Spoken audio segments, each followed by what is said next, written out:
warahmatullahi wabarakatuh. Halo semuanya, kembali bersama kami di Nugget, teman santai di saat gabut. Nah, teman-teman semuanya, hari ini kita sudah kedatangan bintang tamu yang sangat luar biasa, yang merupakan mahasiswa terkeren sih di UM Sumatera Barat ini. Siapa lagi kalau bukan Cleo? Halo Cleo. Halo. Jadi Cle merupakan mahasiswa Universitas Muhammadiyah Sumatera Barat, betul Cle? Iya, betul. Betul, oke. Jadi nih Cle, sebelum kita masuk untuk pembicaraan lebih lanjut atau pembicaraan lebih mendalam kayak gitu. Tapi ini santai aja kan? Jadi ini santai aja. Kayak serius banget kayak lagi main. Iya, jangan itu. Oke, jadi Cle, aku mau nanya sih, gimana sih perkenalan diri Cle dulu lah sebelum aku tanya-tanya lebih lanjut dulu gitu. Jadi pemirsa semuanya belum tahu nih Cle ini siapa atau siapa yang merupakan, kalau aku kan tahu kalau Cle ini hebat, keren gitu kan. Jadi silakan untuk Cle perkenalkan diri dulu dah. Perkenalkan diri sebagai mahasiswa. Sebagai mahasiswa aja. Ya, halo semuanya. Selamat pagi, Assalamualaikum warahmatullahi wabarakatuh. Terima kasih sudah diundang. Thank you for having me di podcast yang luar biasa ini. Amin. Jujur, tadi awalnya tuh bilang santai doang, tapi aku tetap nervous. Aku mahasiswi hukum di Fakultas Hukum Universitas Muhammadiyah Sumatera Barat. Aslinya aku dari Riau. Cuman aku kuliah di sini, ya di Fakultas Hukum Universitas Muhammadiyah Sumatera Barat. Ya mungkin kita udah pernah kenal. Hairi juga hebat teman-teman, dia juga luar biasa. Tepuk tangan dulu juga untuk host kita hari ini. Jangan kayak gitu. Jadi nih guys, untuk Cle ini merupakan salah satu rekan MC ku di setiap acara. Jadi Cle ini salah satu partner yang luar biasa lah, chemistry jangan ditanya lagi. Asik. Jadi nih Cle, apa sih alasan Cle masuk ke Universitas Muhammadiyah Sumatera Barat? Padahal Cle dari Riau kan? Sedangkan di Riau ada Universitas Muhammadiyah Riau. Kenapa Cle lebih memilih Universitas Muhammadiyah Sumatera Barat? Gitu. Cerita nih ya berarti. Cerita ya. Awalnya sebenarnya Cleo juga bukan murni, maksudnya Cleo juga ada darah-darah Sumbarnya ya sebenarnya gitu. Ya. Jadi karena papa orang sini juga, kalau mama orang Riau, jadi itu ya. Jadi aku tahu juga ada UM gitu loh, ada UM Sumatera Barat yang bagus dan luar biasa juga. Masya Allah. Kampus sejuta beasiswa. Sejuta beasiswa. Ya, luar biasa. Aku mahasiswa beasiswa juga. Sama juga. Iya bener, ya jadi itu juga alasannya karena waktu itu kebetulan juga lagi di Sumber, gitu, terus tahu UM bagus dan ya gabung di sini. Nah Cle, jadi kan aku nih udah baca nih biodata Cle nih dari baik itu prestasi Cle maupun pengalaman Cle gitu kan, itu sangat luar biasa sih menurut aku bagi seorang perempuan yang mandiri di perantauan orang gitu ya kan. Jadi aku mau nanya nih Cle, kan dari sebanyak itu prestasi Cle, prestasi pertama kali yang Cle dapatkan itu apa? Prestasi pertama kali banget dari awal kuliah atau dari bagaimana ini? Ya, pokoknya prestasi pertama kali Cle ikut lomba atau suatu kegiatan gitu. Oke. Kalau untuk kegiatan dan prestasi ya, itu kalau dari mana ya mulainya? Dari SD kali ya? Iya, saking banyaknya nggak tahu ya. Bukan gitu. Sebenarnya dari dulu tuh aku tipe orang yang suka banget ikut lomba. Jadi kadang tuh bukan yang, padahal tuh belum tentu bisa juga, tapi semangat banget untuk ikut. Nah itu salah satu hal yang aku apresiasi dari diri aku, karena ada kemauan meskipun belum bisa, malu-maluin juga gitu. Yang penting coba dulu ya kan. Pertama kali itu kalau untuk lomba mungkin dari SD itu udah ada, cuman nggak langsung menang. Kan beberapa lomba olimpiade ada di SD dulu, di SD, terus beberapa lomba MTQ juga ada. Iya benar. Ini juga jangan disebut, orang nggak tahu ikut MTQ. Kayaknya besok kamu juga jadi bintang tamu, banyak prestasi juga. Enggak. Kalau kali itu nyoba, dulu awalnya pernah waktu lomba, aku ingat banget itu waktu SD itu dipaksa-paksa untuk ikut lomba. Dulu aku sempat marah karena waktu itu aku lagi istirahat, terus dijemput untuk ikut lomba. Bayangin, nggak ada prepare sama sekali. Oh, MTQ belum puasa? Iya betul, kayak itu pertama kali itu masih kecil banget, masih SD gitu, jadi masih emosinya juga masih belum profesional, jadi kayak kalau marah langsung tunjukin marah, ngapain dijemput, gak mau gitu, kesal banget, sampai dijemput terus ikut semua, dan lucunya aku ikut semua cabang lomba, itu kayak itu tuh yang paling lucu banget, aku tuh ikut aja, padahal tuh tapi nggak semua juga, aku tuh maksimal, jadi aku ikut semua dan alhamdulillahnya juara di semua bidang. Aku juga mungkin nggak apa-apa deh sekali nanti aku coba lagi ikut-ikut gitu. Kalau dulu itu masih dipaksa dan besoknya tuh aku udah biasa, maksudnya tuh kayak jadi ada keinginan untuk ikut lagi gitu. Tapi waktu itu sebenarnya aku ada kemauan untuk ikut, tapi aku ngerasa aku belum mampu aja untuk ikut. Tambah waktu itu teman-teman aku keren-keren juga karena aku tahu kemampuan teman-teman aku ngerasa kayak iramanya bagus. Iya. Tajuknya bagus. Iya, masalahnya itu bukan di cabang yang ngaji kalau tilawah itu ya. Terus semua cabang ada sambung, ya ada pidato juga, ada semua jenisnya aku ikut. Dan waktu itu yang paling aku sesali itu mungkin karena masih kecil ya. Jadi waktu pengambilan juara itu aku nggak sempat hadir gitu. Maksudnya aku telat hadir gitu. Padahal aku waktu itu alhamdulillahnya dapat di semua cabang. Jadi tuh waktu guru aku yang aku marah-marahin karena dijemput itu, aku jadi kayak makasih ya Pak, makasih ya udah. Jadi kayak dalam air udah sendiri ya. Ikut gitu, karena ternyata aku bisa gitu. Nah, itu pertama kali pengalaman kalian untuk prestasi ya. Jadi kalau aku kan sering juga nih ikut-ikut lomba atau gimana gitu kan. Jadi dari TK kali mungkin. Iya. Enggak lah. Kan udah keren juga nih. Enggak, aku juga lihat sih prestasi. Masih di bawah Kle lah.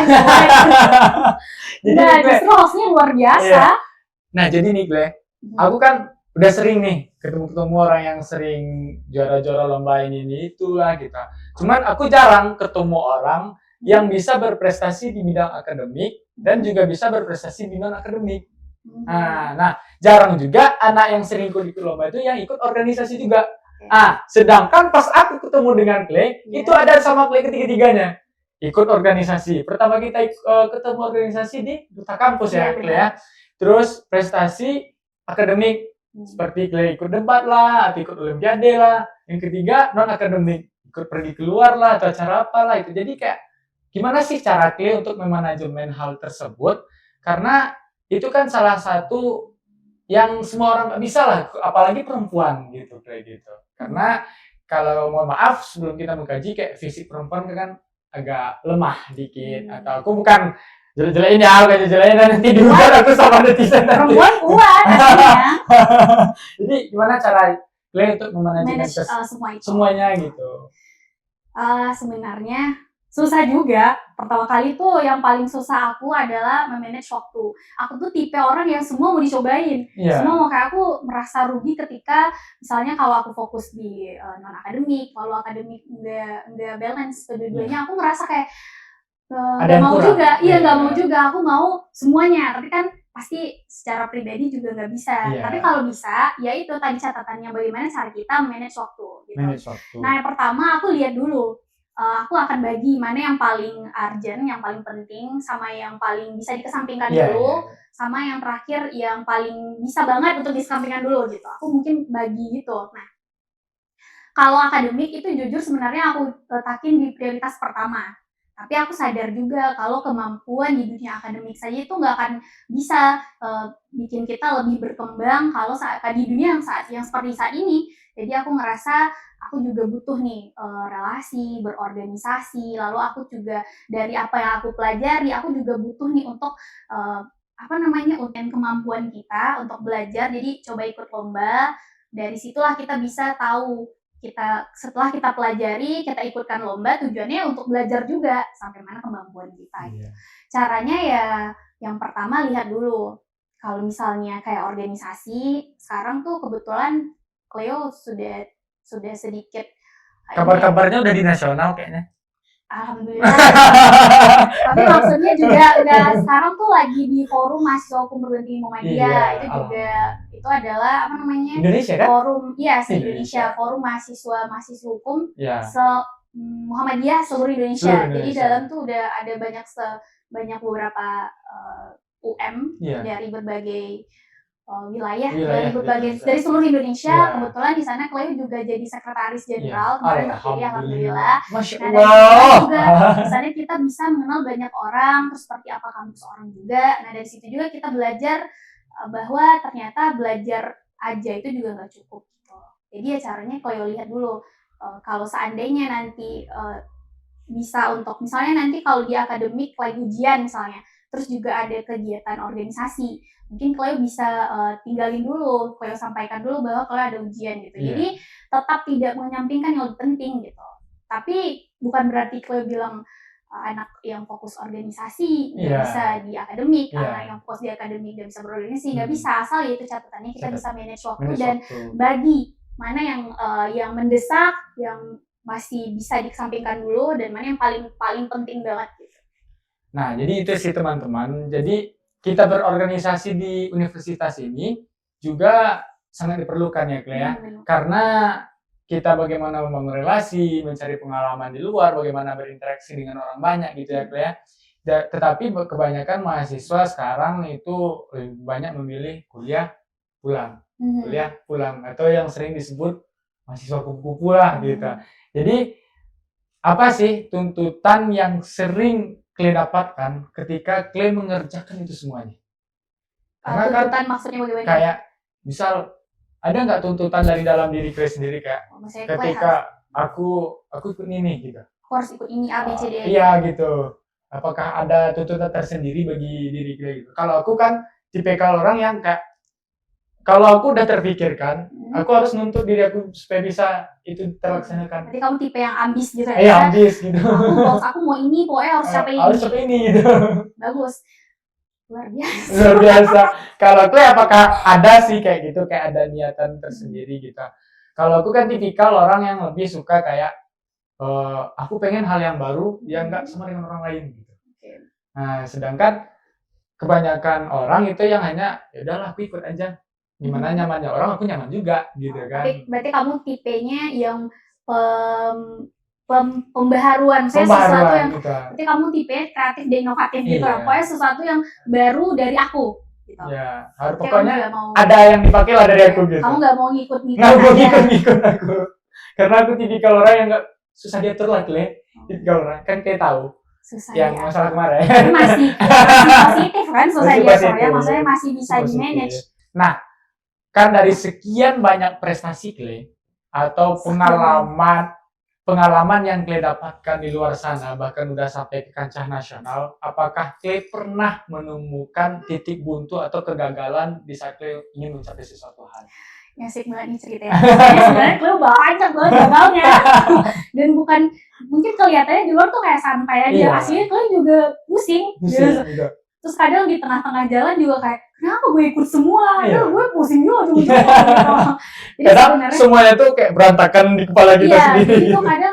Dan Cleo juga tipe orangnya tuh kayak deadline banget orangnya. Dan itu satu catatan juga penting untuk diri aku. Karena kan selama kita berproses, kita juga harus evaluasi diri. Aku ngerasa kayak, kenapa aku tuh deadline banget orangnya? Karena padahal kan tuh kita nggak tahu nanti misalnya kalau kita ikut sesuatu, misalnya deadline lombanya tuh hari ini, aku baru daftar kemarin atau paginya, aku ngerasa kayak masih bisa. Padahal aku sering banget kayak gitu. Aku kemarin galau banget. Aku kemarin daftar magang di Kementerian Sekretariat Negara. Sumpah aku tuh udah prepare banget semua persiapan ini. Aku galau banget seharian. Padahal tuh bulan puasa juga. Aku tuh mau magang gitu di pusat. Terus aku udah daftar bagian analisis hukum gitu. Setelah itu tau nggak? Udah selesai semua, aku tuh udah dikasih tahu sama temen aku tuh untuk daftar dari jauh-jauh hari. Aku tuh kayak besok aja. Karena tunda terus. Sebenarnya aku tunda itu bukan karena aku malas, tapi karena aku ngerasa prepare-nya belum maksimal. Terus aku akhirnya udah selesai semua, mulai di CV, tulisan dan semuanya banyak banget persiapannya. Terus waktu daftar, webnya error dong. Aku sebut nama ini tadi lagi. tapi adminnya, aku DM adminnya tapi friendly, maksudnya tuh kayak fast respon gitu loh. Dia bilang dia kasih solusi, tapi ternyata emang nggak bisa. Memang sistem aku tuh yang lagi mungkin karena banyak banget yang akses hari itu, terus kesalahan aku juga. Jadi aku nggak nyalahin langsung ya ininya, cuman kesalahan aku sendiri. Kesalahan kita juga sendiri sih gitu.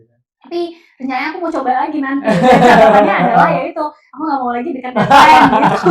Jadikan pengalaman Iya, juga. satu lagi tuh sebenarnya karena terus aku galau banget seharian itu karena aku ngerasa, tapi aku nggak terlalu berlarut-larut juga.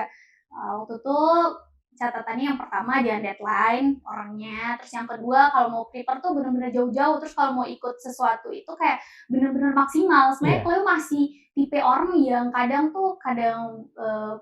effort banget, kadang enggak gitu loh. Padahal tuh kan buat diri aku sendiri, aku yang kayak aku harus masuk ini, aku harus ikut ini. Itu kan goals yang ingin aku capai. Seharusnya aku serius dong kalau emang mau ikut. Iya. Nah, untuk kegagalan-kegagalan itu ya sebenarnya banyak banget dari zaman SMA, SSD, semuanya dari sampai sekarang tuh banyak. Mungkin dulu awal pertama kali gagal itu Cleo mungkin agak down, terus kayak berlarut-larut dengan kesedihan. Ya. Cuman lama-lama tuh Cleo percaya bahwa kegagalan itu tuh bagian dari proses belajar. Iya, proses kita gitu. Dari situlah Cleo udah mulai kayak berdamai gitu. Kalau misalnya Cleo gagal, berarti Cleo harus evaluasi lagi dan cek mana yang harusnya Cleo perbaiki. Nah, dari situ tuh udah berdamai lah sama pikiran dan keadaan. Tapi bukan berarti Cleo larang untuk sedih juga, karena pasti sedih. Waktu gagal itu pasti, apalagi Gen Z yang paling si mental health ini ya. Pasti sedih, pasti kamu juga sedih. Tapi aku lihat kamu gak pernah gagal sih. Kalian nggak tahu. Ya itu dia, orang nggak tahu kita gagal. Kita berproses tuh ya, kita berproses tuh sibuk sama diri kita aja. Nah kalau gagal sih yang pertama kita boleh sedih, tapi jangan berlarut-larut. Nah yang paling penting itu adalah evaluasi setelah itu. Kita perbaiki, mana sih yang harus kita perbaiki. Nanti kan bisa coba lagi. Bahkan tuh tokoh yang terkemuka aja banyak banget gagalnya. Iya, justru aku pernah dengar tuh, justru kita bagusnya kita habisin jatah gagal dulu dari sekarang. Nanti kita tinggal mana hasilnya aja lagi. Iya. Jadi aku percaya baru satu kali ya gak apa-apa, nanti next time coba lagi. Iya. Rezeki gak bakal kemana. Iya benar. Ya. Nah jadi bagi teman-teman yang merasa dirinya gagal untuk mendapatkan sesuatu hal yang diinginkan, jangan proses belajar. Iya, jangan biarkan diri kita berlarut-larut, jangan menyalahkan diri kita, menyalahkan orang sekitar kita, tapi kita evaluasi diri kita. Ya, karena seperti yang dikatakan Clay tadi, kegagalan itu merupakan proses dari keberhasilan tadi gitu. Jadi karena itu tergantung niat kita sih sebenarnya ya kan Clay. Kalau kita ada niat, kita bisa ngusahainnya, kita kerja keras untuk mendapatkannya, insya Allah hasil itu akan didapatkan gitu. Kalau misalnya kita nggak berani, apalagi itu udah total gagal. Aku kalau nggak berani sekarang nih Clay, nggak podcast kita. Betul sekali. Aku juga tadi, aku tuh sebenarnya nggak berani juga. Cuman dulu aku pernah podcast sekali dan itu aku rasa itu jelek banget podcastnya. Aku ngerasa podcast aku hari ini tuh juga jelek, tapi itu aku ngerasa kayak gak apa-apa deh, kita belajar gitu. Kapan lagi kalau misalnya nggak langsung action tuh gak bisa, kita harus belajar tuh sambil action gitu. Learning by doing. Karena aku ya Clay ya, kalau aku nggak berani, kenapa aku bilang kalau aku nggak berani hari ini, kita nggak bakal podcast hari ini. Bener. Karena apa? Bayangin, tanya sama Bang Zon, itu dari aku pulang, sebelum berangkat KKN lagi, semester 2 aku bilang ke Bang Zon, Bang besok kita hidupin podcast lagi Bang. Kata Bang Zon, oke lah, aturlah sama diri, carilah anggota, kita manajemen bersama gitu. Kata Bang Zon kan. Terus pas KKN ditagih lagi sama Bang Zon, udah semester 2 nih Kairi, kok belum ada pergerakan gitu kan. Kebetulan kemarin tuh kan aku ikut KKN Mas, KKN Muhammadiyah Aisyah Indonesia. Kebetulan kemarin nasional ya, nasional juga kemarin, alhamdulillah ikutin Clay juga. Jadi kemarin tuh KKN-nya tuh se-Universitas Muhammadiyah, se-Indonesia juga gitu. Jadi kemarin tuh kebetulan aku banyak kenalan lah sama teman-teman yang rata-rata kayak aku tuh merasa paling kecil loh Clay, merasa kayak nggak punya pengalaman sedikit pun. Karena kenapa? Aku ikut KKN semester 2. Baru di semester 2. Baru kayak transisi SMA. Baru transisi dari SMA ke kuliah. Nah, kebetulan yang teman-teman KKN gue ini BP22. Aku BP24. 2 tahun jaraknya loh, Clay. Mereka kelahiran 2002, 2003, sedangkan aku sendiri kelahiran 2005 gitu kan kayak. Ini apalah kerjaan. Pasti awalnya kamu minder banget gitu. Minder banget gitu. Tapi ketika aku duduk bareng mereka di kantin, di warung gitu kan, mereka bilang kayak, kebetulan aku ketemu orang yang memang bergerak di media. Ada salah satu mahasiswa dari Universitas Muhammadiyah Ahmad Dahlan.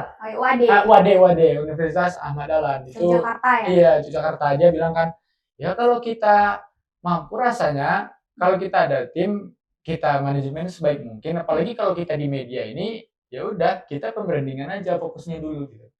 Ya udahlah, nanti kalau ada yang mau aku tanyakan ya. Iya nggak apa-apa, aku tanyain aja sama aku. Kebetulan dia ketua kelompok aku langsung. Oh, jadi Ketua itu jadi kelompok gampang KKN. gitu ya? Jadi gampang gitu. Jadi Untuk pas pulang berorganisasi. KKN, ketemu lagi sama Bang Zon. Langsung eksekusi. Langsung eksekusi. Bang Zon, pulang KKN kita eksekusi podcast nih Bang. Pasti kamu awalnya takut juga kan? Takut Tapi sebenarnya, itu Kle. berani dulu. Berani dulu, karena kenapa ya, Kle? Aku baru semester 2, mau diriin Podcast. organisasi pula. Iya. Karena podcast ini, Bukan podcast, soalnya organisasi Iya. UKM-nya gitu ya. ya kalau kita bergerak Bagiannya. di podcast aja, tim kita ada di mana? Iya benar. Otomatis kita harus diriin organisasi dulu. Mm-mm. Jadi kemarin tuh panjang lah, Kle. Proses Dari ngumpulin mahasiswa, apalagi kita di Universitas Muhammadiyah Sumatera Barat ini, untuk UKM setingkat UNIF itu minimal ada 3 fakultas yang berbeda, Kle. Dan itu harus 15 orang paling sedikit. Jadi kemarin tuh pusing nyari-nyari anggota kemana, ini kemana.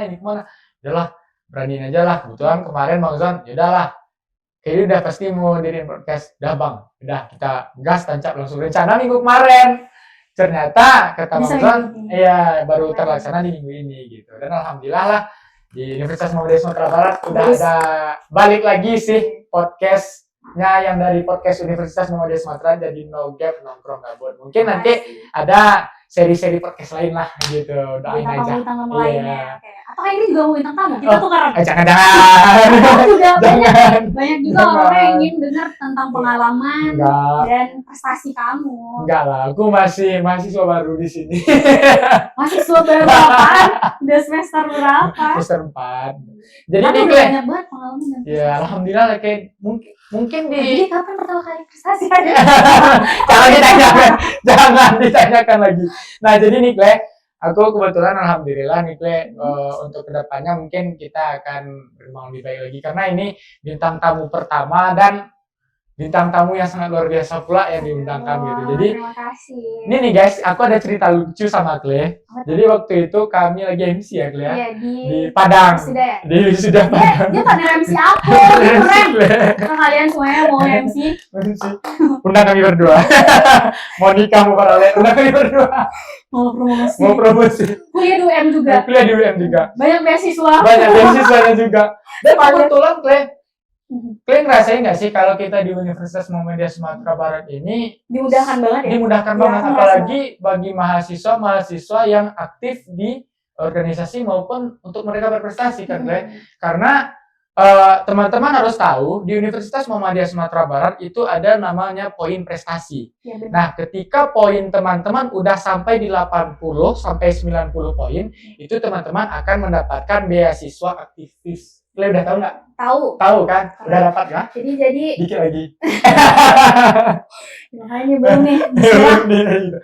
Nah, jadi jangan teman-teman takut untuk kuliah di Universitas Muhammadiyah Sumatera Barat, karena di Universitas Muhammadiyah Sumatera Barat tidak hanya fokus di bidang akademik dalam kelas saja, cuman mahasiswa juga didukung untuk berprestasi dan berproses di luar kampus gitu. Justru aku karena kuliah di sini juga, jadinya semangat. Semangat ya, Iya, Kle, ya. semangat untuk ikut kegiatan apa, Kegiatan apa, lomba dan iya. lainnya. Iya. Nah, kebetulan kalau nggak salah Kle ini jabatannya sama-sama aku kalau di duta kampus, cuman dia di atas aku. Kalau aku di duta Angkatannya. angkatannya. Kalau aku di duta kampus jadi udah wakil 1 duta kampus Universitas Muhammadiyah Sumatera Barat. Kle ini 1 tahun di atas aku ya, Kle ya. Iya, aku angkatan 23. 23 ya, aku 24. Berarti Kle jadi wakil 1 Iya. Uni duta kampus ya. Nah, ini senior aku loh, jangan main. Enggak juga, kan kita sama. Nah, jadi nih Kle. Nah, kan Kle udah semester 6 sekarang. Iya benar. Udah 3 tahun lah ya Kle paling kurang ya di Universitas Muhammadiyah Sumatera Barat, atau ada yang ulang? Enggak, alhamdulillah. Alhamdulillah nggak ada. Nggak ada. Karena kebanyakan mahasiswa yang aktif di luar itu kebanyakan ya kita semua tahu lah, kebanyakan yang sering lalai dengan kuliahnya atau nambah 1 tahun lagi, bahkan ada yang sampai hampir dapat jatah DO dari kampus. Nah, Ya, itu dia tadi Iya. catatannya kita harus bisa manage waktu, Manage waktu bisa kita kok. tadi, ya. Kita harus bagi mana yang penting, Mana yang yang penting. mendesak dan yang bisa dikesampingkan dulu. iya. Nah, jadi nih Kle, nggak jadi aku bertanya. Iya, apa nih? Atau Nah, kamu yang nanya? jadi aku mau nanya untuk Kle, selama Kle kuliah 3 tahun di sini, 6 tahun, Iya. 6 semester, jangan 6 semester, maaf. Belum mau 6 kuliah 6 semester. tahun. Ya, udah 6 semester di Universitas Muhammadiyah Sumatera Barat. apa sih pencapaian yang paling tinggi rasa Clay atau pencapaian paling mengesankan di Universitas Muhammadiyah Sumatera Barat selama Clay 3 tahun kuliah di sini? Oke. Itu ya. Yang pertama tuh mungkin bukan dari prestasi ya. Iya. Pertama tuh yang ingin pencapaiannya adalah sekarang itu lebih bisa emosinya lebih stabil gitu. Lebih stabil. Iya. Jadi Clay emosian juga dong? Bukan gitu maksudnya, bukan. Gue lagi serius aja gitu. Enggak, maksudnya kayak kalau dulu itu kalau misalnya soal gagal, soal mencoba, soal kayak misalnya lagi down, lagi galau, itu tuh susah banget. Aku tuh paling susah banget. Nah, sekarang tuh lebih kayak, oh ya kalau aku gagal hari ini, aku masih bisa lagi coba nanti. Satu lagi yang paling aku pencapaiannya adalah aku sudah bisa berdamai dengan hal-hal yang terjadi. Nah, karena nggak berlarut-larut kalau seandainya sesuatu yang ingin aku capai itu tidak sesuai dengan apa yang aku mau gitu. Karena kemungkinan sesuatu yang pengen kita capai itu ketika tidak tercapai, bukan berarti kita gagal sepenuhnya. Mungkin itu bukan yang baik untuk kita. Atau mungkin kita dikasih kesempatan selanjutnya. Nah, itu mungkin yang pertama kali. Mungkin kita dikasih di bidang yang lain lah, atau gimana lah gitu kan. Karena untuk kita selaku anak muda lah ya gitu, generasi Gen Z. Kayak Gen Z kan? Iya, kan masih muda gue. Emang tampang-tampang Gen Alpha ya? Enggak. Sumpah malu. Iya sih. Itu santai aja. Jadi udah susah tuh ngomong ketawa ini. Jadi ini teman-teman, jangan ketawain aku ya. Ini aja. Aku udah biasa dihujat. Aku juga sering. Udah sering kan. Jadi kan itu wajar sebagai manusia. Sebenarnya Clay ini juga merupakan brand ambassador Universitas Muhammadiyah Sumatera Barat juga. Jadi selama Clay kamu biaya kamu. Aku masuk player nggak pernah. Cuma di video TikTok muka aku aja semuanya. Oh iya. Bahkan sampai temanku bilang kan, udah muak kami lihat TikTok UM kau aja isinya semuanya. Kemarin aku sempat saran sama orang, bang jangan aku terus bang, atau kan udah muak teman-teman. Pasti yang belum kenal kayak gini ngomongnya kayak gini. Kamu familiar di mana ya nampaknya? Gitu pasti kan? Bahkan mak-mak di pasar pun anaknya kuliah di UM Sumbar. Aku kemarin tuh ya, mohon maaf ya, aku sama my girlfriend ya, gitulah gitu kan. Jadi kemarin tuh kami lagi beli barang ke pasar. Terus ada ibu-ibu tempat kami mau beli beli pakaian kemarin tuh. Beli celana, aku beli celana kemarin tuh. Kebetulan celana dasar untuk persiapan MCMTQ kemarin tuh. Ini sama cewekku. Pergi ke sana kan, Bu, celana ini berapa? Anakku tiktokers kan kayak gitu. Terus, tiktokers apa Bu? Tuh kan. Kamu Muhammadiyah kan? Anak ibu Muhammadiyah juga katanya. Di mana ibu tahu? Di TikTok katanya kan. Itu dia effort loh, Clay. Dari luar dia lari ke dalam cari HP-nya, dilihatin. Ini kamu kan? Ini kamu kan? Siapa biaya sesungguhnya? Iya, teman-teman. Airilah seleb UM. Bahkan kok emak-emak udah pada tahu ya gitu kan. Bahkan sampai di TikTokku karena kemarin tuh ya ada cerita lucu juga. Aku kan kemarin tuh di UIN. UIN Imam Bonjol Padang. Aku awal kuliah. Oh gitu. Bonjol Padang. Kebetulan kemarin tuh waktu Masta atau di sana namanya PBAK. PBAK. Jadi pas PBAK itu aku udah dikatain udah lumayan banyak orang kenal karena aku tampil waktu PBAK kan. Jadi waktu aku pindah ke UM, orang-orang nggak pada tahu. Jadi pas waktu pertama kali buat konten di TikTok UM, itu kan di semester 1. Kita ketemu kan pas waktu semester 1. Kita konten ya pertama. Kita konten pertama kan gitu kan. Jadi sebelumnya kami udah pernah konten juga gitu ya Clay ya. Jadi ada tuh di komen TikTok, bukannya bang ini di UIN ya katanya. Ini anak UIN loh, bang tuh bisa di Muhammadiyah katanya kan. Terus banyak lah yang DM aku malam tuh sampai kayak kemarin itu tembus berapa ribu ya video di Masya Allah. Jadi banyak loh Clay di Instagram aku itu banyak followers baru itu bang bukannya bang anak UIN bukan anak UIN yang ditanya itu aja bang bukannya anak UIN. Terus akhirnya kamu jawab apa? Aku udah pindah dari UIN ke Muhammadiyah. Terus gimana perasaan Hairi setelah pindah? Ya alhamdulillah lah ternyata aku menemukan tempat kampus yang bagus juga gitu. Dan alhamdulillah bantu untuk berkembang juga karena di UIN kemarin aku cuma beasiswa 90%. Masih sekarang 100% di UM. Teman-teman semuanya. Alhamdulillah. Terima kasih Universitas Muhammadiyah Sumatera Barat. Karena pusing juga mikirin UKT. Iya, benar. Kuliah Jadi UKT teman-teman semua. gak usah pusing UKT, Iya. kuliah di UM, ayo. Kuliah di UM Ketemu semuanya. akhirnya sama aku, kita podcast bareng. Kita podcast bareng nanti. Insya Allah, Le katanya dia mau jadi partner aku di apa nanti host podcast. Serius? Iya. Perlu ngaji. Perlu lah. Kita harus melengkapi peserta administrasi juga. Nah, jadi nih, Le.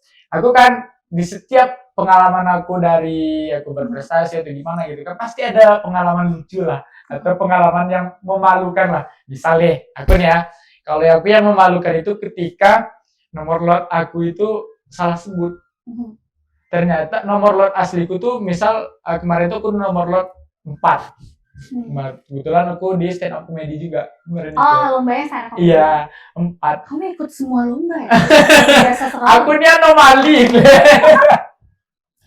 Jadi kemarin tuh ikut aku ini lotnya 4 sebenarnya. Cuman yang dapat kertas itu, yang stiker itu, aku dapat nomor 13. Jadi ketika nomor lot 4 dipanggil, bukan. 13, betulnya Cak, dipanggil 13, aku udah datang udah berdiri di depan, terus datang lagi orang dari belakang. Jadi Aku karena telat ya, Clea. Sebenarnya itu dari belakang, dari backstage maksudnya. Aku dari depan jalan aja. Asli, untung itu loh banyak stand up comedy. Terus ada yang ketawa. Banyak lah ketawa. Terus rame, Clea. Sampai orang bilang kayak, ini belum dia tampil, dia udah lucu. Kayak gitu loh, Clea. Itu kayak, gimana ya, kepala udah besar rasanya, nggak tahu kemana mau aku sembunyiin lah kepala nih gitu kan. Jadi kayak itulah sih yang paling memalukan di hidup aku rasanya selama aku ikut lomba. Kalau kalian gimana? Lomba sebenarnya banyak banget nih.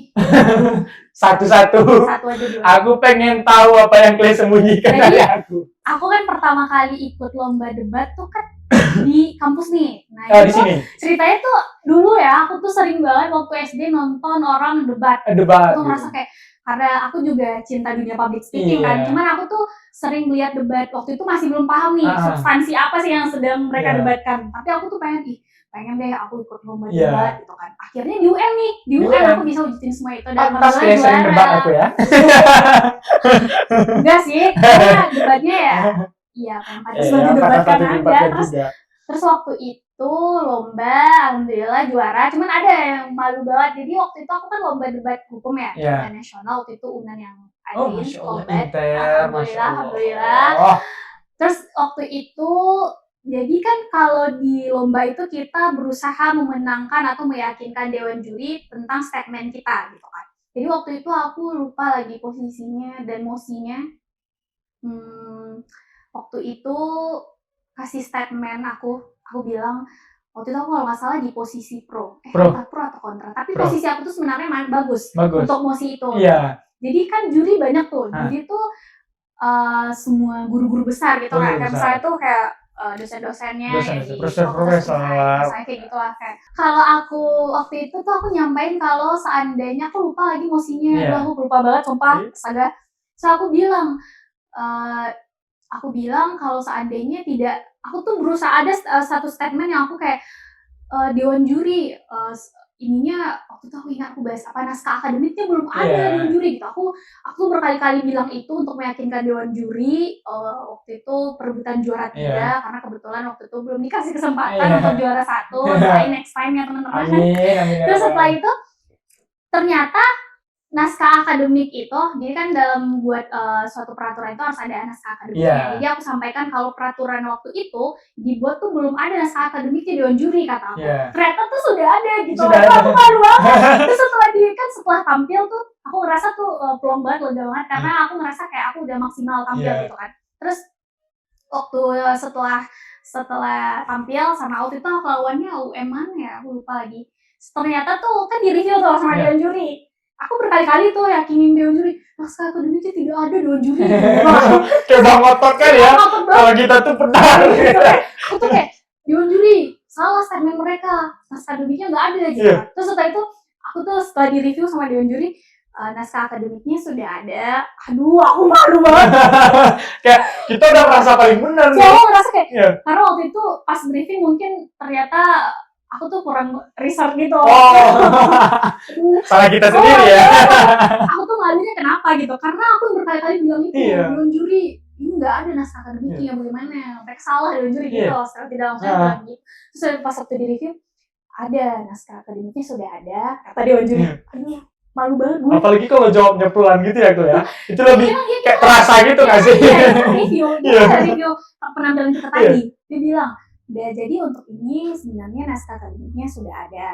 Kan sangat notice banget dong. Aku bilang itu berkali-kali, sumpah aku malu banget. Menonjol banget ya. Tapi untungnya waktu itu nggak semua juga tuh salah kayak gitu. Ada beberapa poin-poin lain yang bisa ditonjolkan Dewan lah. Juri lihat dari kami. Alhamdullah, Webster juara. Alhamdulillah.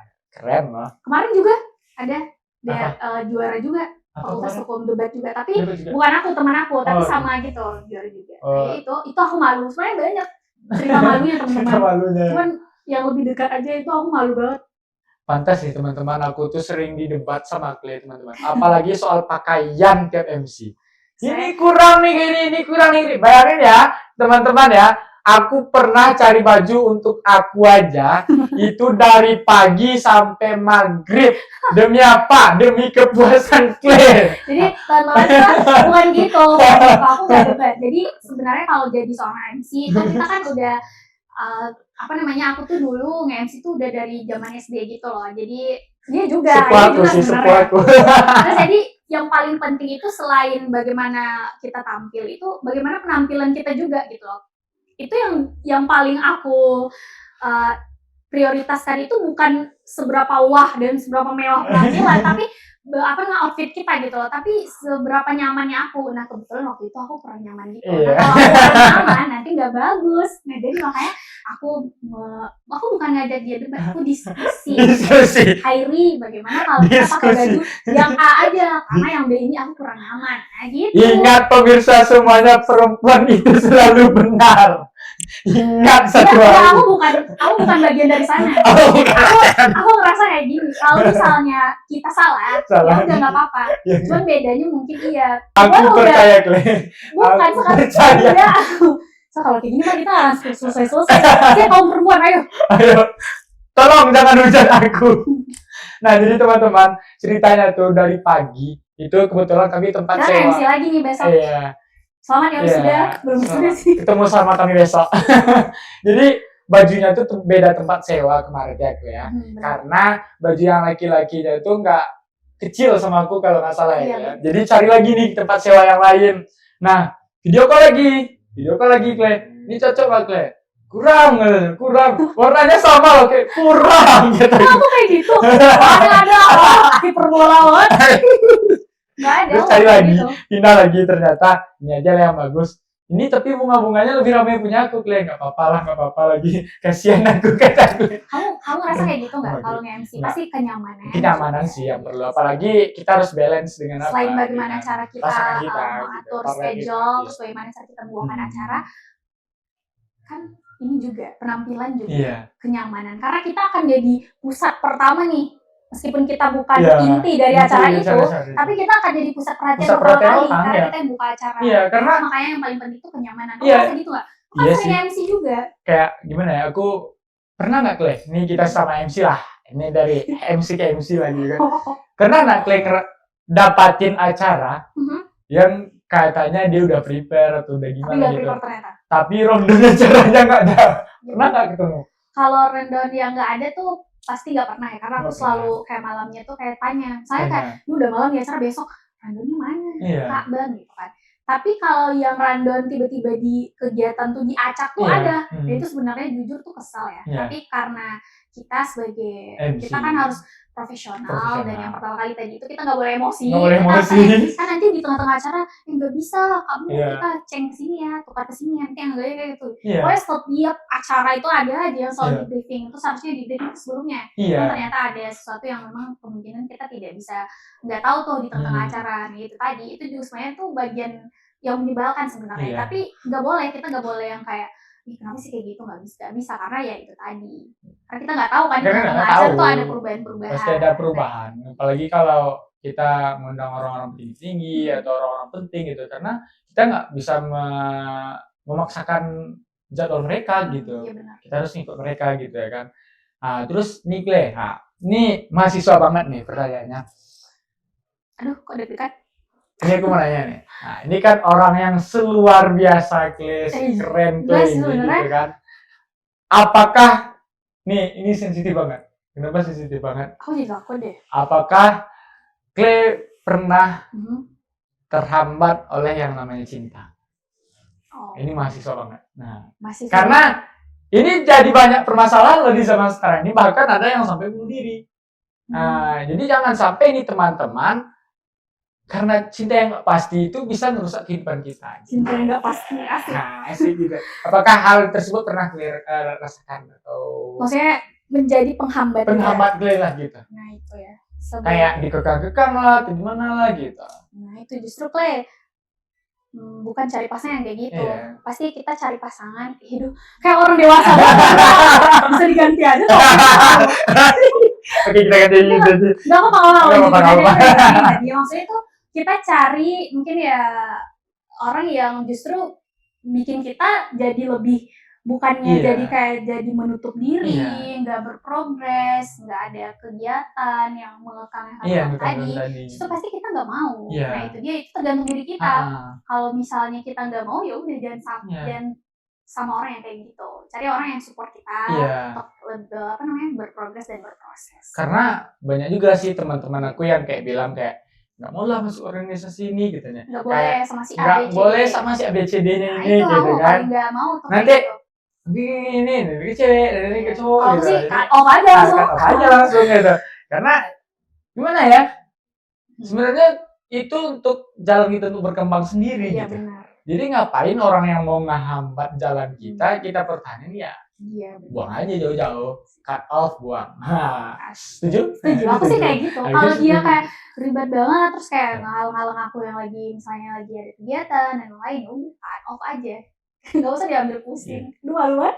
Nanti aku ditonton sama orang tua. Sosokan banget. Gak apa-apa, mudah-mudahan orang tua kalian Apa, nanti apa, ya. Jangan ditonton. Nanti kasih linknya ya, kasih linknya ya. Kalau enggak, biar kayak ngirim nanti. Lu malu banget. Ini kayak Oke. sosokan banget. Iya. Terus nih Clay, ini kan Clay sekarang lagi nempuh pendidikan atau kuliah di hukum ya. Iya. Hukum. benar. Jadi apakah ini udah cita-cita Clay dari kecil atau ini tumbuhnya ketika Clay ya aku sebenarnya passionnya nggak di sini, ketika aku masuk hukum ya udah aku terusin gitu. Apakah itu dari kecil apa baru tumbuh ketika kuliah aja gitu? Kalau pertanyaan kayak cita-cita dari SD tuh pasti cita-cita kita tuh sama template semua ya. Apa? Polisi, dokter, astronot gitu kan. Pasti tanya aja Iya. semua. Mungkin sekarang tuh Gen Alpha dan Gen Alpha ya berarti ya Gen SD Alpha. sekarang. Iya nggak sih? Kalau Iya, ada lebih pernah loh, lihat banyak lagi anak SD cita-citanya. lebih Jadi lihat Ultraman, Spiderman gitu. kalau Gen Alpha sekarang loh lebih keren cita-citanya Clay. Kemarin aku tanya kan, cita-citamu apa? Aku apa kan kayak Zaman SD, ngisengin sama anak-anak SD. SD lah gitu kan. Cita-citamu apa? Aku jadi trader bang katanya. Cita-citaku mau jadi trader bang katanya. Aku aja nggak sampai kepikiran aku untuk jadi trader. Lebih Pengaruh ngeri. perkembangan teknologi Iya, saat ini. iya. Gitu. Tapi ada juga negatifnya dari Negatifnya teknologi juga, sekarang. iya. Ya, halo hukum ya. Iya. Balik ke pertanyaan tadi Ada nih. pertanyaan tadi. So serius banget ya. Iya. Harus serius lah. Sekali serius. Kalau saya tuh aku sebenarnya dulu tuh ada 3 pilihan. Yang pertama tuh kesehatan ya, Iya. semacam kayak dokter, apalagi dan sejenisnya. Iya. Yang kedua tuh ilmu komunikasi. Oh iya kom. Ya, aku kan juga tipe orang yang cinta banget nih di dunia public speaking, Iya, public kalau yang speaking, suami ya. MC dan lain-lain. Kamu juga kan. Iya. Terus yang ketiga ya hukum. Hukum. Jadi aku sama sekali tidak menyesal karena ini juga salah satu opsi aku. Ah, Aku ya itu, makanya aku menikmati. menikmati Sebagai aja. mahasiswa fakultas hukum. Ayo masuk Iya. fakultas hukum. Ya ayo gabung karena Ayo ke fakultas hukum Iya. UM Sumber. UM Sumbar. Nah jadi nih Clay, kan Clay di hukum sekarang Mungkin target. kita promosi ya. Iya. Gak apa-apa, kan ini tujuannya. Jadi nih Clay, Clay kan sekarang di hukum. Jadi target Clay atau pencapaian Clay ke depannya itu targetnya Clay itu untuk jadi apa? Spill cita-cita lah. Ya, gitu. Sebenarnya tuh kalau kamu tanya semua Gen Z sekarang tuh soal cita-cita, pasti mereka tuh kayak rahasia. Gitu. Rahasia. Nah, aku rasa aku juga kayak gitu sih. Ya saya tuh kalau misalnya untuk hukum, kalau aku udah terjun di dunia hukum, pasti nanti yang ingin aku capai itu ya pasti juga profesi atau sesuatu yang memang fokusnya di dunia hukum. Dengan cara? Gitu. Enggak sih. Ya ada. Gitu. Ada niatan dikit? Bukan maksudnya. Bukan. Jadi teman-teman semuanya mau masuk fakultas hukum ya, bukan advokat saja profesi yang bisa kita. Ya aku kan orang awam jadi gue nggak tahu. Ya bukan, maksudnya aku bukan kayak misalnya banyak orang bilang mau jadi advokat ya, mau jadi lawyer ya sama aja ya, mau jadi hakim ya kayak gitu. Saya sebenarnya banyak banget teman-teman yang bisa setelah teman-teman masuk fakultas hukum nanti teman-teman bakal tahu ternyata banyak banget lapangan pekerjaan iya, nanti untuk yang masuk fakultas hukum. Banyak juga tuh teman-teman jadi masuk fakultas hukum. Kenapa? Karena kayak, kenapa masuk hukum? Gitu kan. Nanti kamu gak kerja. Teman-teman harus kebal itu tuh. Teman-teman harus berusaha yakinin bahwa di dunia yang sekarang ini tuh, dunia gak sesempit itu. Banyak kok peluang-peluang. Apalagi ada tetangga yang ngomong bilang. Bener, aku tuh gue belum tahu gue udah gitu. Ya satu dia emangnya udah mau dapat kerja. Aku mau nyemangatin semuanya mahasiswa teman-teman aku. Jangan kayak berkecil hati kalau ada digituin. Karena kita nggak tahu nanti ke depannya proses kita itu gimana. Kita berproses dan fokus sama diri kita. Selagi kita percaya sama diri kita, langkah itu akan mudah aja. Betul kan? Satu lagi kita harus berani. Nanti percaya diri itu muncul ketika kita udah berani. Iya. Kalau kita nggak mulai aja dulu tuh kapan kita bisa ini? Kapan bisa kita apa? Kalau nggak dimulai dari sekarang, kapan kita bakal tahu? Yang paling penting itu kita coba aja dulu. Nanti ketika percaya diri itu bakal ada ketika kita berproses. Nah, kalau boleh tahu nih, Clay, apakah ada perbedaan nih, Clay, antara Clay memikirkan kayak teman-teman di universitas lain kayak gini, kita di sini kayak gini gitu. Apakah ada terbesit pikiran seperti itu gitu? Maksudnya itu penyesalan kenapa iya gitu. Sama sekali tidak, karena ya itu aku bilang tadi, mungkin di awal dulu pertama kali pasti ada ya perasaan kayak kenapa di sini gitu. Tapi ternyata setelah kita masuk UM tuh banyak banget. Justru aku belum tentu di tempat lain tuh bisa kayak gini kan? Sekarang ini. Tapi yang mesti ya aku tuh belum seberapa juga sekarang. Maksudnya aku lagi belajar, tapi maksudnya tuh belum seberapa katanya. Aku lagi belajar, kamu doang yang bilang luar biasa mulu. Belum. Karena emang luar biasa. Kalau orang lihat Cleo doang segini gitu loh. Guys, segini tuh guys. Kayak gini. Itu udah luar biasa loh guys. Kampus ini bantu aku untuk berproses gitu loh. Semuanya tuh dimudahkan banget sampai kampus ini. Terus ya itu tadi. Jadi aku nggak nyesal sekarang tuh teman-teman ya. Ini ciri orang hebat sih guys. Nah, orang hebat nih, dia tuh dipuji nggak mau dia tuh naik. Dia tuh lebih merendah lagi. Nih kalau teman-teman tahu ya, prestasi Clay ini kalau ditulis di kertas A3 itu pakai ukuran tulisan 12 itu penuh kertas A3 teman-teman. Apa perlu list prestasi yang juga? Aku kan ngosip juga. Jadi ngosipin juga. Entahlah. Jadi ya kan aku harus bisa cari-cari informasi, bukan gosip lah, cari-cari informasi lah gitu kan. Jadi nih Clay, kalau kita di Muhammadiyah ini kan khususnya di Universitas Muhammadiyah Sumatera Barat ya, itu kita itu lebih, apalagi mahasiswa-mahasiswa yang mendapatkan beasiswa, itu lebih dituntut untuk mengembangkan atau berprestasi di luar sana gitu. Jadi pesan Clay untuk teman-teman yang kayak kampus pulang, pergi kampus terus pulang lagi, terus nggak ada kayak niatan untuk berprestasi, itu apa sih pesan dan yang akan Clay sampaikan buat teman-teman gitu, atau sedikit pencerahan lah untuk rekan-rekan atau pemirsa di rumah semuanya. Sebenarnya Cleo juga nggak mau menyalahkan orang yang kuliah pulang dan kuliah pulang itu, karena mungkin pasti ada alasan juga. Mungkin gitu. Dia ada pekerjaan atau hal yang lain di rumah, di keluarga gitu. Dulu Cleo bahkan juga punya cita-cita kayak gitu. Karena dulu di SMA Cleo cukup aktif juga di berbagai organisasi dan kegiatan. Jadi di kuliah Cleo bilang, pokoknya di waktu kuliah gue mau belajar pulang, udah gitu kan. Terus akhirnya ya nggak bisa, ternyata gue orangnya nggak bisa diam gitu. Terus ya sampai ya kalau untuk apa ya, aku juga nggak terlalu menasihati kalau kelihatannya aku tuh udah udah aku juga lagi berproses, karena aku juga masih punya keinginan kayak setelah kuliah pulang istirahat gitu. Tapi mungkin yang perlu kita, ini aku juga pernah dikasih tahu sebenarnya, mungkin aku sharing gue kalau misalnya kalau cuma hanya fokus di kuliah, terus kadang kita jadi orang yang gak bersosialisasi, itu juga susah nantinya gitu loh. Kalau misalnya belum berani tuh, aku dulu awalnya juga sebenarnya aku nggak asik orangnya. Aku tuh juga ngerasa Introvert. aku enggak juga sih, aku juga heboh. Cuma kayak aku ada, tapi aku rasa setiap orang tuh ada sisi introvertnya. Iya, Apalagi waktu lagi kayak nggak mau bersosialisasi. Iya. Ya intinya tuh akan lebih baik kalau misalnya kita selain fokus di dunia akademik, kita juga bersosialisasi, berkenal dengan dunia luar, dan coba nanti apa yang kita pelajari itu kita uji di lomba atau di kegiatan, gitu. Apa salahnya gitu. Tapi aku juga tidak secara langsung bilang kalau orang yang kuliah itu salah, enggak salah. Karena ya itu mungkin ada alasannya di balik itu. Tapi kalau aku pribadi sih di dunia yang sekarang ini ya kita butuh pengalaman yang banyak, relasi dan yang lainnya. Itu akan kita dapatkan dari sana. Dari bagaimana kita berorganisasi, ikut kegiatan dan banyak kenalan. Nah, dari situ sih pasti aku ya kalau aku. Dan ya itu tadi.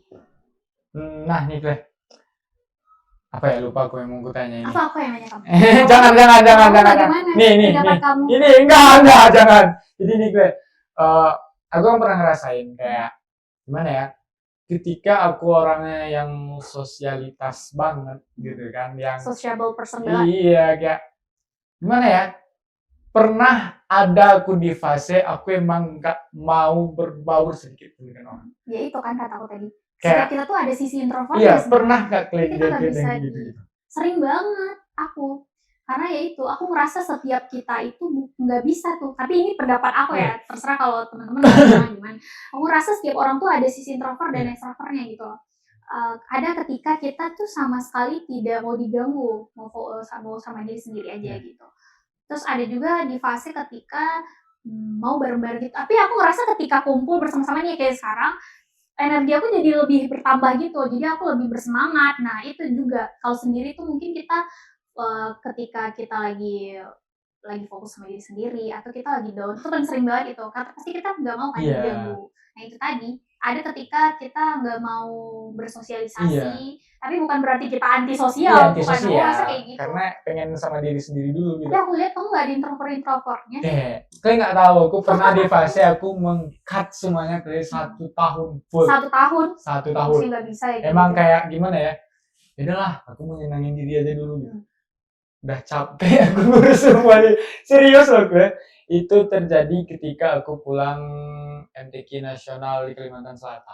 MTQ nasional. Iya, karena waktu itu kemarin. Aku ikut Syarhil ya? Aku ikut Syarhil kemarin tuh. Jadi kan kebetulan aku ikut MTQ nasional, pelajaran aku numpuk juga, tuntutan organisasiku juga. Karena aku ada join komunitas juga gitu kan. Jadi kayak aku udah lelah loh dengan diri aku sendiri. Udahlah aku berhentiin semuanya, udah aku cut setahun. Kamu gimana manage waktu? Kamu juga orangnya semuanya? Ya, itu aja. Aku tipikal orang yang lebih kesantai aja, kayak nggak terlalu dipikirin.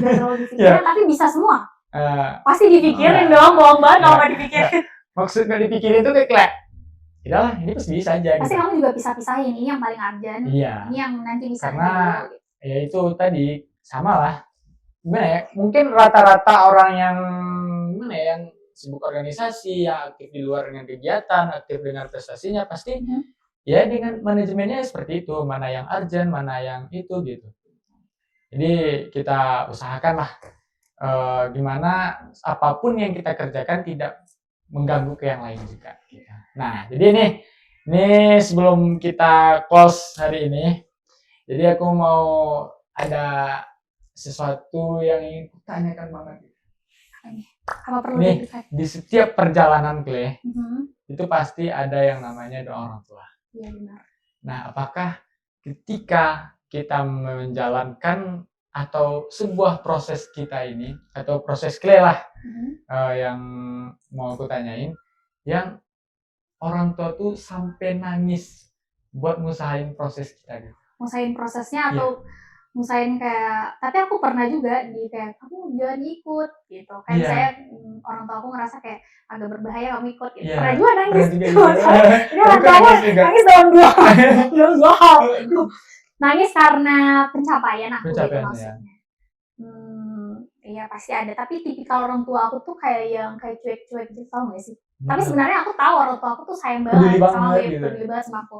Aku juga tipikal orangnya tuh kalau misalnya ikut sesuatu tuh aku nelpon dulu. Aku Iya. tahu kan the power of doa orang tua. Iya, Aku nelpon dulu. harus. Aku ikut. Nah kalau sekarang pun aku tuh kalau lagi aku ikut ini doain ya, maaf gitu. Iya, ya didoain. Iya.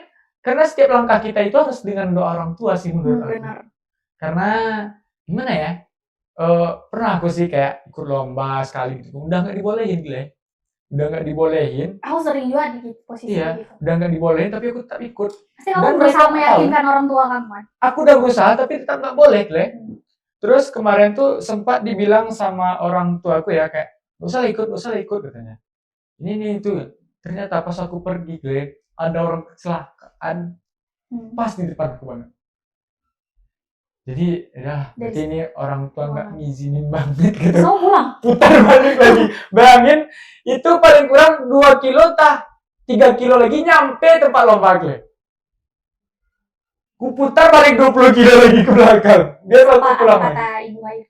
Aku minta maaf lah sampai rumah. Bu, minta maaf ya bu, ini itu udah nggak boleh. Pokoknya kita bukan tipe yang malu meminta maaf. Iya, mau minta maaf gitu. Jadi kayak, berarti sejak itu sih aku kayak, Bu, boleh nggak pergi lomba kemari? Bu, boleh nggak pergi lomba kesini? Karena aku sekarang itu izin sama ibu sama bapak aja kan. Jadi kayak kalau mereka emang nggak ngizinin, nggak aku bantah gitu. Nggak kayak dulu. Kalau dulu kan nggak mereka ngizinin, aku ngotot mau ikut gitu. Tapi sekarang kalau mereka udah ngomong sekali nggak berani, aku bantah lagi. Tapi aku sih ada beberapa yang dilarang gitu. Tapi ya misalnya kalau aku pengen banget dan orang tua larang tuh aku berusaha yakinin. Nanti kalau aku ikut ini impact-nya ke diri aku nanti A, B, C, D, F, G, gitu. Kasih tahu sama orang tua aku sampai akhirnya mereka luluh. Gitu. Tapi kalau memang misalnya aku ngerasa kayak juga agak ragu dan kayaknya dia deh bahaya gitu, aku emang gak ikut juga. Karena ya itu, kalau dilarang sama orang tua tuh emang kayak ada aja hambatannya gitu. Kayak hati pun gelisah mau ikut jadinya. Aku sempat gak ngasih tahu orang tua juga kalau aku ikut sesuatu, tapi ujung-ujungnya ya tahu juga kan. Karena kayak aku tuh emang tipe orang yang orang tua aku tuh kayak keluarga aku dan saudara aku tuh tahu banget tipe orang aku tuh kayak susah banget kalau cerita gitu. Terus akhirnya mereka tahu aja, kamu mau gimana sekarang? Karena aku tuh kayak terus sekarang tuh, tapi udah nggak ada lagi sekarang gitu. Karena ya ujungnya tahu dan ya aku kasih tahu. Misalnya besok aku ada kegiatan, misalnya kemarin tuh terakhir ke Jakarta kan, awalnya tuh juga nggak dibolehin. Kamu ngasih tahu, aku harus hadir karena ini ya akhirnya dibolehin. Susah kita sama aktivis kampus nih guys. Perginya tuh kadang sekali 2 bulan ke Jakarta. Enggak juga. Itu karena asli kemarin. Ini dia mahasiswa berprestasi Universitas Muhammadiyah Sumatera Barat. Hebat. Ini rambutku tak kimungan ya. Ini karena aku juga ikut FLC, kamu coba deh. Mungkin tahun depan apa? FLC itu kayak Future Leader Camps, itu dari apa namanya, dari Kementerian Pendidikan. Terus itu juga programnya tuh ngumpulin orang-orang yang aktif di dunia organisasi. Tapi itu di bagian tingkat univ. Kamu nih kan UKM univ nih, kamu bisa nanti ikut sama organisasi eksternal. Nah, tapi tingkat nasional. Nah, aku masukinnya pakai maksudnya aku daftar pakai yang di forum itu, forum Muhammadiyah itu, karena aku bukan di BEM itu kan, di BEM di sini maksudnya organisasi tingkat univ kan aku nggak ikut. Aku pernah di organisasi tingkat fakultas kan, jadi aku daftar. Nah itu juga salah satunya aku ketemu juga orang-orang yang aktif organisasi. Nah yang paling senang itu adalah ketika bertukar pikiran gitu loh, kita diskusi, terus kita jadi tahu oh ya kayak gini gitu loh. Kita tahu gimana mindset orang-orang tuh ngadepin A, B, C, D, F, G gitu. Jadi sama-sama belajar gitu.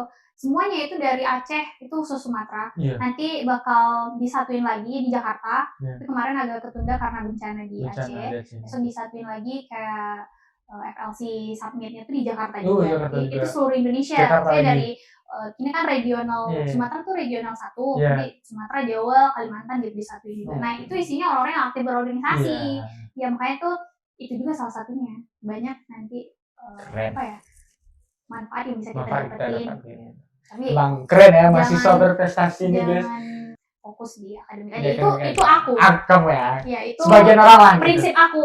Tapi aku nggak mau juga ninggalin. Kayak misalnya kalau aku fokus di organisasi, aku jadi lalaiin akademik aku enggak, jangan aku juga sampai, kayak gitu. jangan Aku harus sampai. bisa, ya itu juga, aku juga sering sakit dan pusing. Nah, jadi nih Gle, nih untuk penutup, tinggalin kata-kata untuk teman-teman kita di rumah yang bisa memotivasi teman-teman untuk terus bangkit dari kegagalannya dan untuk terus berprestasi di jalan yang mereka inginkan. Ini mungkin sekalian buat aku ya. Jadi itu aku nyampein ini bukan berarti aku menggurui gitu ya, tapi ini sekalian untuk aku.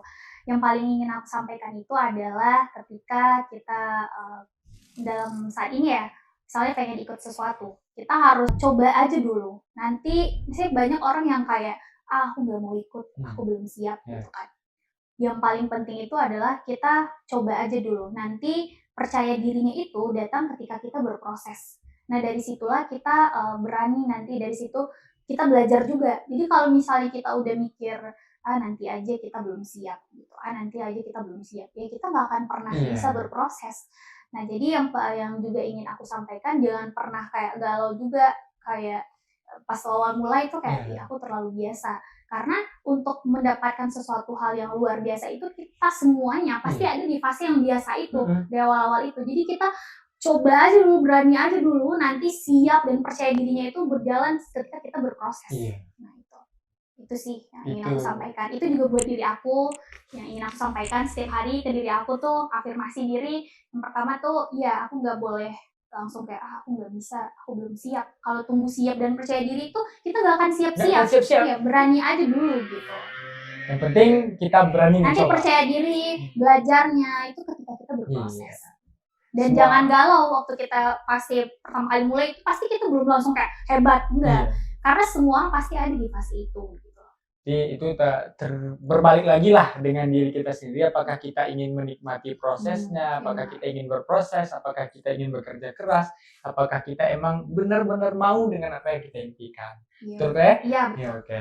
Jadi ini teman-teman, inilah ngobrol singkat kita pada hari ini dengan mahasiswa yang sangat luar biasa, mahasiswa yang sangat keren, mahasiswa yang sangat berprestasi di Universitas Muhammadiyah Sumatera Barat. Sampai ketemu lagi Clay di lain waktu. Mana kawan besok boleh tukar posisi. Besok. join dulu gitu. Jadi nih bagi semua masyarakat yang ada di Indonesia, khususnya di Sumatera Barat, bagi yang ingin join di Universitas Muhammadiyah Sumatera Barat, jangan lupa pendaftaran mahasiswa baru Universitas Muhammadiyah Sumatera Barat telah dibuka. Silahkan dicek di sumber-sumber informasi, baik itu di media sosial UKM Media Kampus, UM Sumbar, maupun Instagram PMB UM Sumatera Barat, TikTok, dan lain sebagainya. Bahkan di website juga ada. Jadi jangan ragu untuk kuliah di Universitas Muhammadiyah Sumatera Barat. Bersama Universitas Muhammadiyah Sumatera Barat kita wujudkan mimpi itu. Ya. Satu lagi, beasiswanya banyak. Beasiswanya banyak. Karena Universitas Muhammadiyah Sumatera Barat tidak lepas dari label sejuta beasiswa.